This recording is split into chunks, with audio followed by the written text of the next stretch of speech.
नमस्कार, मी पल्लवी पाटणकर. मनोवेदमध्ये आपल्या सगळ्यांचं खूप स्वागत आहे.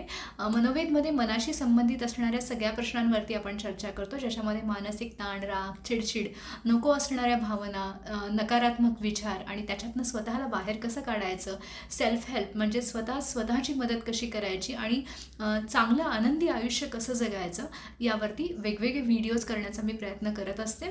काही शॉर्ट्ससुद्धा आपण अपलोड केलेले आहेत, ज्याच्यामध्ये कमीत कमी वेळामध्ये चांगला विचार देण्याचा प्रयत्न केलेला आहे. तर ज्यांना या विषयामध्ये रुची आहे, आवड आहे आणि मदतीची सुद्धा गरज आहे, अशा सगळ्यांनी चॅनलला सबस्क्राईब केलं तर तुम्हाला वेगवेगळ्या विषयांवरचे व्हिडिओज बघायला मिळतील, त्याच्या नोटिफिकेशन्स येतील आणि नवीन व्हिडिओ आल्यानंतर तुम्हाला तो लगेचच त्याचा उपयोग करून घेता येईल. तर आज आपण विषय जो आपला आहे तो म्हणजे मनातली अडगळ. आता मनातली अडगळ म्हणजे नक्की काय आहे?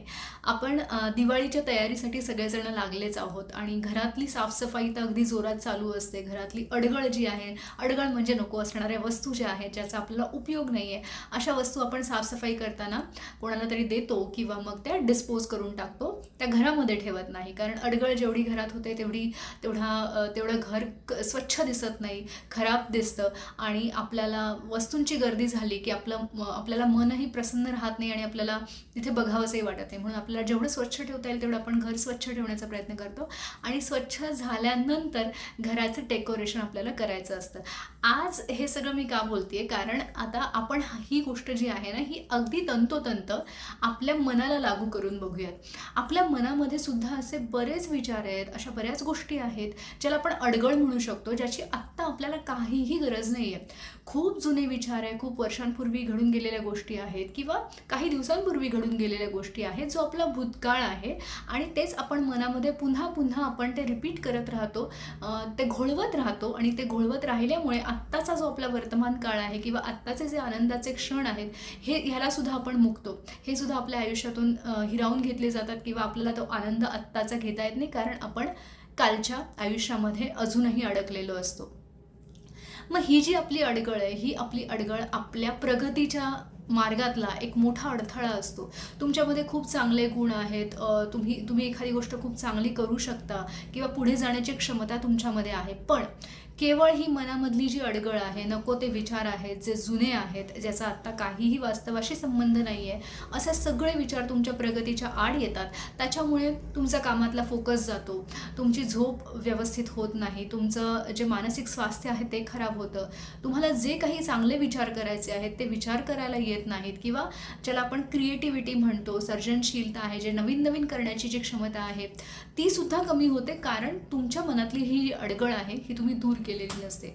आता आपण या अडगळीला दूर करण्यासाठी काय करायला पाहिजे? एकतर सगळ्यात महत्त्वाची गोष्ट अशी आहे की आपण आपल्या भावनांना समजून घेणं खूप जास्त महत्त्वाचं आहे. आपण जितकं त्याला डिनाय करतो, जितकं त्याला स्वीकारत नाही ना, तितकी ही अडगळ वाढायला लागते. म्हणजे काय की अमुक त्रास, मला एखादा त्रास होऊन गेलेला आहे भूतकाळामध्ये, तर तो त्रास का झाला किंवा तो व्हायलाच नाही पाहिजे होता आणि तो त्रास झाला म्हणजे काहीतरी भयंकर आहे आणि माझं आयुष्य खूप दुर्दैवी बनलेलं आहे किंवा आता मी एका खूप मोठ्या वाईट फेजमधून चाललेलो आहे आणि हे कधीही न संपणारं आहे किंवा याच्यामुळे माझं आयुष्यच उद्ध्वस्त झालेलं आहे किंवा आता आयुष्यात काही चांगलं होऊच शकत नाही.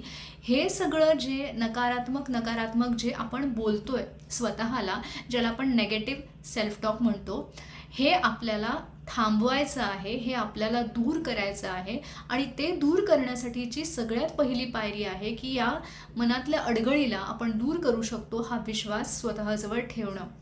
आणि ती अडगळ दूर करण्यासाठी मुळात ते मान्य करायचं की ते माझेच विचार आहेत, माझ्याच भावना आहेत आणि it's okay to feel that way. आपण जर एखादी भावना नकारात्मक फील करत असू तर त्यात काहीही प्रॉब्लेम नाही आहे. प्रत्येकजण कधी ना कधीतरी नकारात्मक भावना फील करत असतो आणि त्याच्यातून जात असतो. त्याच्यामुळे हे काही खूप मोठं भयानक अशी गोष्ट नाही आहे आणि ती प्रत्येकाच्या आयुष्यात होत राहते. हे मुळात आपण त्याला अशा पद्धतीने बघितलं पाहिजे, त्याला स्वीकारलं पाहिजे की हो, ती माझीच भावना आहे. आता मला त्या भावनेला हील करायचं आहे, त्याला बरं करायचं आहे. जशी शरीराची जखम बरी करण्यासाठी काही वेळ आपण देतो, तशी मनाची जखम बरी करण्यासाठी आपण तो वेळ आणि ते उपचार केले पाहिजेत. म्हणजेच तो पेशन्स ठेवला पाहिजे की मला ही जखम स्वतः भरून काढायची, मी स्वतः याच्यातून बाहेर येणार आहे आणि मी पुन्हा स्वतःला एका नवीन दिशेने पुढे नेणार आहे. हे तेव्हाच होईल जेव्हा आपण आपल्या भावनांना आधी स्वीकारू, त्यांना मान्य करू की हो तशा आहेत आणि हरकत नाही आहे, जरी तसं असेल तरी काहीही हरकत नाही आहे, मी त्याच्यातनं स्वतःला बाहेर काढू शकतो. ह्याला म्हणतो आपण इमोशन्सना व्हॅलिडेट करणं.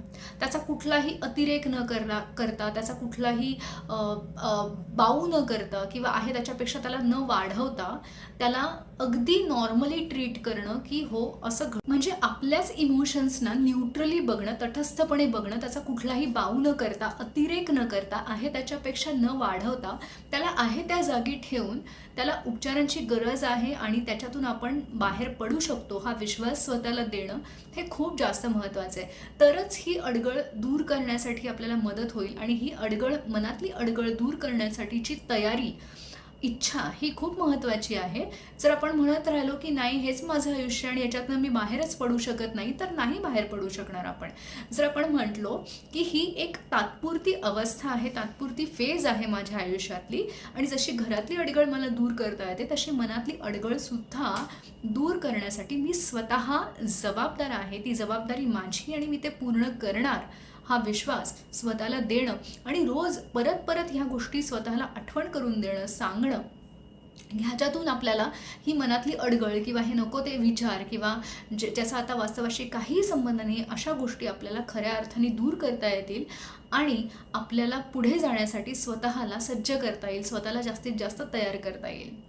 व्हिडिओ आवडला असेल तर लाईक करा, जास्तीत जास्त लोकांपर्यंत शेअर करा, त्यांनाही या गोष्टींची मदत मिळेल आणि चॅनलला सबस्क्राईब करा. धन्यवाद.